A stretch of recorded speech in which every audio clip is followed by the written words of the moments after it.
For decades, we've been thinking about disaster recovery, well, completely backwards. Today, we're going to talk about a massive shift in how we approach this.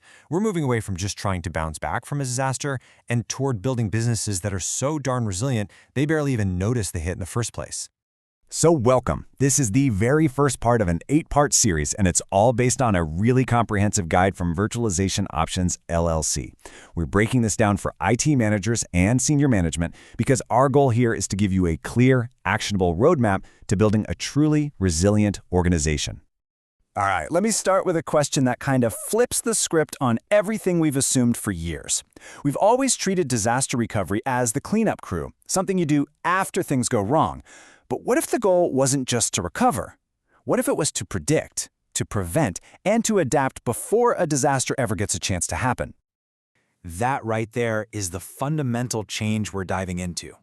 The whole landscape of risk is evolving like crazy, and our strategies, well, they have to keep up. We are moving way beyond simple backups and checklists and into a proactive, adaptive strategy that builds real, honest-to-goodness organizational resilience.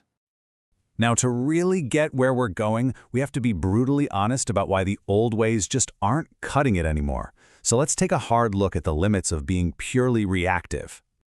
This quote from the source material absolutely nails the problem. Just think about it for a second. Manual processes, they're slow and they are begging for human error. And those predetermined runbooks, the giant binders collecting dust on a shelf, there's no way they can account for every new kind of threat. They basically lock you into this rigid, wait-for-the-alarm posture. And that whole reactive model is being completely shattered by what I'd call a perfect storm of three things. First, the threats we're facing are more sophisticated than ever. We're talking about advanced ransomware, complex supply chain attacks, you name it. Second, our own IT environments are this tangled web of interconnected systems, which just creates countless new ways for things to break. And finally, the pressure is on. Everybody, from your customers to your board, expects zero downtime, period. So just trying to react faster isn't a winning strategy anymore. It's just not sustainable. The sheer volume and complexity of all these challenges demand a totally different way of thinking. We have to go from being faster to being smarter. And that, my friends, is exactly where artificial intelligence steps into the picture. AI gives us the tools to finally shift our entire mindset away from a defensive, reactive crouch to a stance that is proactive and just inherently resilient. This chart just captures the whole evolution perfectly. We're moving from reactive to proactive, seeing trouble before it starts. We're going from manual processes to intelligent automation, letting the machines do the heavy lifting. And we're ditching those static, rigid plans for strategies that are dynamic and constantly learning, constantly adapting. Okay, so how does AI actually pull this off? It's not magic.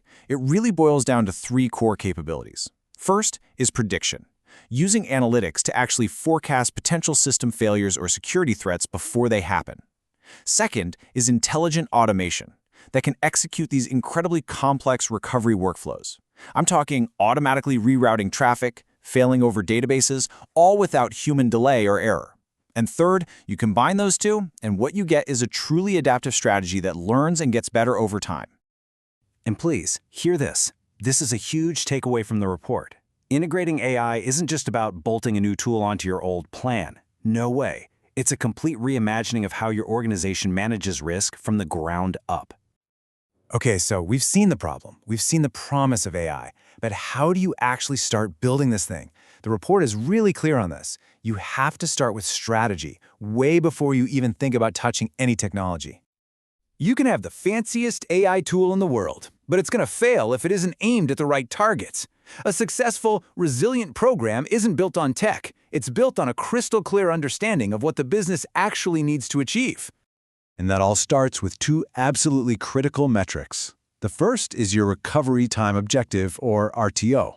The simplest way to think about this is, it's your deadline. If a critical application goes down, how many minutes or hours can you afford for it to be offline before it starts causing real, unacceptable damage to the business? The second metric is its partner, the recovery point objective, or RPO.